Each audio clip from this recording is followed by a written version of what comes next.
Heck yeah. What's up? I know nobody watches these, but I'm gonna do something a little narcissistic. I'm gonna read two Reddit short stories that I created personally. The first one is both of them are on No Sleep. The first one is called My Things Keep Disappearing. I'll share my username because nobody sees this, so there's not gonna be any change, but I'm probably gonna make another one right after this video about two more random short stories. So my things keep disappearing. About 3 years ago, I finally bought a house. Huge achievement, for me at least, and I was so proud of myself. I had graduated college with a bachelor's in electrical, gotten a nice paying job at a place that designs microcontrollers for everyday hobbyists. My house wasn't huge, nor was it in the biggest part of town, but it was still a decent 3 room, 1 bathroom with a nice shower, a huge walk in closet. It was a nice house. About a year ago, things started to go missing. At first, it was my coffee cups, then food. It was never enough for me to be worried. I'm an incredibly unfocused person and have lost my wallet on multiple occasions. It was never anything major, but it was definitely a bit annoying. However, it got worse when my front door began to unlock itself. There were multiple occasions when I would close my door and lock it behind me, only for me to come back home and it to be completely unlocked, sometimes even slightly ajar. Again, I chalked it up to my scatterbrain, but I was still a little awed. Eventually, I just realized that the little metal nub, the part that keeps the door locked, was gone. Ah, it just wasn't there. It spooked me. I talked to the police. There had been break-ins nearby before, a couple houses, but since nothing could be confirmed stolen, there was no evidence of any actual person. There was no actual sign of a break-in, no broken parts, nothing definitive other than a little metal nub missing. They told me if I'm really that scared, maybe I should buy a Ring camera. So I did. It had been a year. Nothing had happened. Nothing had seemed to go missing. I had gotten a girlfriend finally. We had been dating for about 8 months when she came over to my house to watch this new show with me. We were about 2 episodes in when I really had to go to use the restroom. When I came back, she was completely gone. Her car was in the driveway. I saw it out the window, but she just wasn't there. I called her phone. She didn't pick up. The bowl of popcorn she was eating was gone. The pillow she was holding was gone. I was really worried, so I went to go outside. My handle to my door was gone. I was looking for my phone, but it and my wallet were both nowhere to be seen, even though they were in my pocket only moments ago. I ran to the neighbors, thought I was losing it. I called a number on the phone, and then the police's. The police thought it was a break-in, and although they were confused how both my wallet and my phone were missing, they were very scared that something had happened to her. There was nothing on eBay, no Facebook posts saying anything that could possibly relate. Nobody had seen anything happen. The Ring camera didn't pick up anything. Work was worse. I came in and my desk was empty. My boss told me my position had never existed. My employment contracts don't exist. All my NDAs and everything completely gone. I had worked there for 4 whole years, right out of college. I contacted my college since they had helped me get the job, and there were no records, no diploma. I have never been to my college. My whole house went missing soon after. The plot of land it sat on was simply gone. Nobody could even look in the direction. It's like that space didn't exist, but I remembered it. My car was gone too. My deeds, my everything was gone. I no longer existed in the government's eyes. I went to my parents' house. You know how much it hurts for your own mother to tell you she doesn't have a son, that she's never had a son? About a month ago, my clothes disappeared.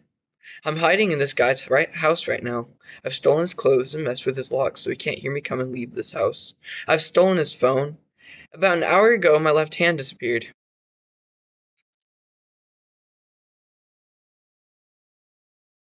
Y'all gotta rate the story now. So that was story number one. My things keep disappearing. By me personally. Okay, on to the second one. And the second one is called My HOA is Giving Me Gray Hairs.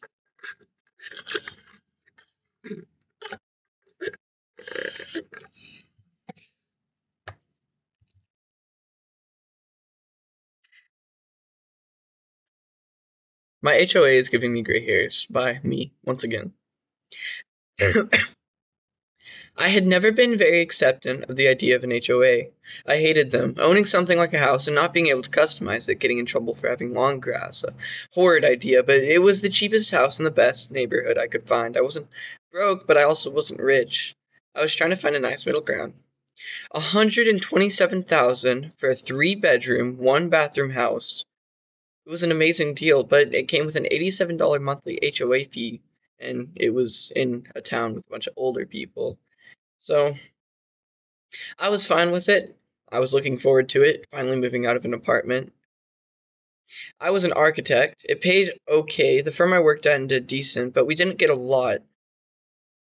I was about 6'2", about 167 pounds and 27 years, with sand blonde hair and bright green hazel eyes, single, hopefully not for long, and decently friendly. I think I got along nicely with the HOA board because I looked well put together. The board itself was a bunch of well-off 80-something-year-olds that told me what wasn't allowed. Keep these dang sidewalks clean, mow your lawn only on Saturdays, don't be loud after 9 to make sure everything, and I mean anything additionally built, changed, or different is approved and in line with the HOA. Basic things, I guess. I'd never been in an HOA, and I didn't know how strict or not strict it was, and noticed quickly that every house looked the exact same. From the weathering, the colors, every house with a shed had the exact same spot, exact same color, exact same door, exact same fence. The fences were all brown, wooden, about 5 feet tall. You could see over them. They were pretty much pointless, but this place seemed like the type of place that would kill me for any nonconformity. That was sarcasm, but I got a house number 602 on Birch Street. It seemed all the streets were named after wood of some kind, oak, spruce. Once I had finished moving in, I heard a knock on the door. "Hi, neighbor," said an older woman. She was holding a basket filled with what looked like cheap Walmart Bluebell cheese and some gift cards. She smelled like old lasagna, and it was quite unconcerning, but she looked nice enough. She looked like she could be on the HOA board itself, and "I brought you a welcome basket to welcome your wondrous neighborhood," she exclaimed. "My name is Miss Pamela, but you can call me Pam. Here, take a basket." As I grabbed the basket, she patted my shoulder and let herself in. I didn't stop her. I was a little confused as to what was happening. "Hi, Miss Pamela. Pam, I'm Jacob. Thank you for the basket, but I have some unpacking and things I'm trying to get to, and I just—" She cut me off. "I'm not here to socialize all that much either. I just came to warn you." She glanced around. Her face seemed calm, but there was a tinge of something, maybe anger. "Do not try to be different. Don't try to do your own thing. The HOA will hate you for it. I know what you're thinking, and I'd like to tell you I was a young girl once, and I know better. Don't try to step out of line." She patted my shoulder again and went to leave. "Thank you, Pam, but you don't have to worry about me," I said. "Well, see you then, Jacob," and she left. After the encounter with Pam, I set the basket in the fridge and took out the coupons that were in it. It was random coupons, Brahms, Kroger's, some gas station, nothing special. As I was bringing things in, I slammed the corner of a table into the front door. It left behind a long streak and dent, definitely noticeable. I didn't even think I hit it that hard, but it was a noticeable dent. You could see the insides of the hole, and I decided I probably should fix it. I decided to grab some of those coupons that Pam gave me, and noticed one for Handy Ham's Hardware, 30% off a pint of paint. "Perfect," I exclaimed. I would have to thank Pam later and maybe bring her some of the cheese back, and as I pulled up to Handy Ham's Hardware, I noticed that there was only one car in the parking lot. I entered, heard a door chime, and quickly saw the paint and wood filler. I grabbed what I was looking for. It was pretty close to the door and an off eggshell white, and I'm pretty sure once it dried it would look close enough. As I was handing the coupon to the cashier, the only person in the store, he looked up at me. Again, it's everyone I've seen in this town. It was an old man. "Boy, that's an HOA coupon. You better have approval before making changes to your house," he said, his voice raspy. "I'm just fixing a hole. I'll talk to the HOA. I'm sure it'll be fine. Be sure to make approval on the hole as well. They'll be more strict than they seem," he said and handed me a receipt. Confused on why I had to get approval for an accident, I drove home. Pam and 2 other older people were at my door, staring and grumbling. "Jacob, why don't you explain yourself?" Pam said. She was pissed. "I hit the door with a table leg on accident and just got the items to repair it," I said. "I don't understand why they cared so much." They were all circling the door. "So you're going to make 2 unregistered changes on your home," a taller dude next to Pam said. I'm not making any unregistered changes. I'm repairing a mistake. No, son. You have changed the door without permission. It's very obvious, the shorter dude said. It wasn't purposeful. It was an accident, I said, a little pissed off. This isn't an argument, boy. You will be fined. You should have checked with us first, the tall jerk explained. What the heck are you talking about? Being fined for what? It was an accident, I yelled.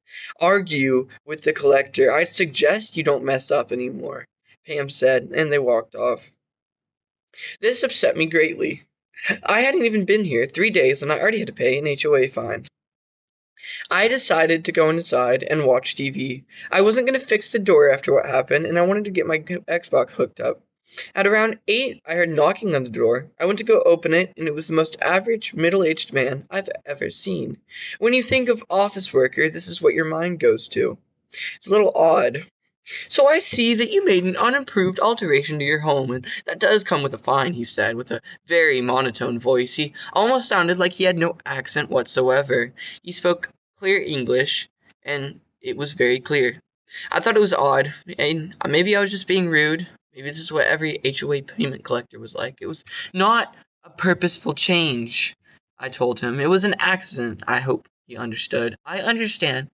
But it still depreciates the value of the home. That will cause the neighborhood to depreciate a little more, and that will throw off all the balance of things we have going on in this town. You wouldn't want to ruin our little balance, would you? He asked. I couldn't tell if he was frowning or smiling. It was creeping me out. Of course not, I asked. I was tired of this, and I was hoping that paying the fine would be quick and easy. How much is the fine? I asked. 60, he said quickly. That wasn't horrible. I went to go grab my... Okay. 60, he said. That wasn't horrible. I went to go grab my wallet when he said I wouldn't need it. How else would I pay? He asked. I asked.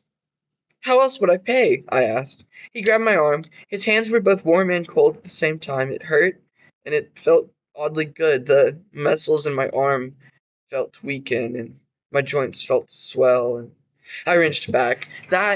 That hurt, I yelled. Something felt incredibly wrong. His face seemed younger. He seemed to have emotion. He seemed happier. You must pay the fine, he said.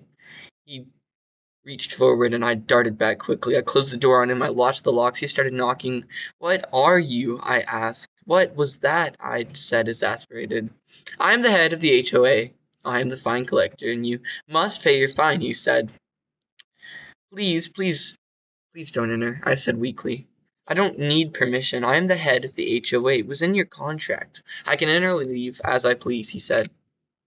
What came through the door, what finally broke through, was nothing like the man that was earlier, a heaping sag of flesh and a strong smell of old lasagna. His hand was mangled. It was torn into the shape of a key, and the other hand looked like a deflated basketball.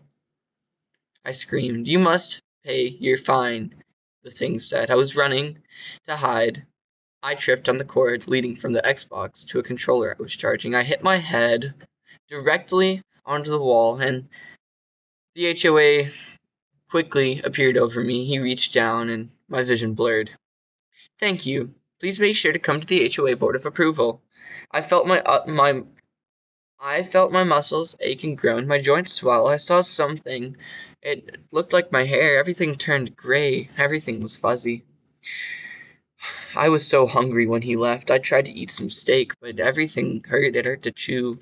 I ate the cheeses that Pan gave me.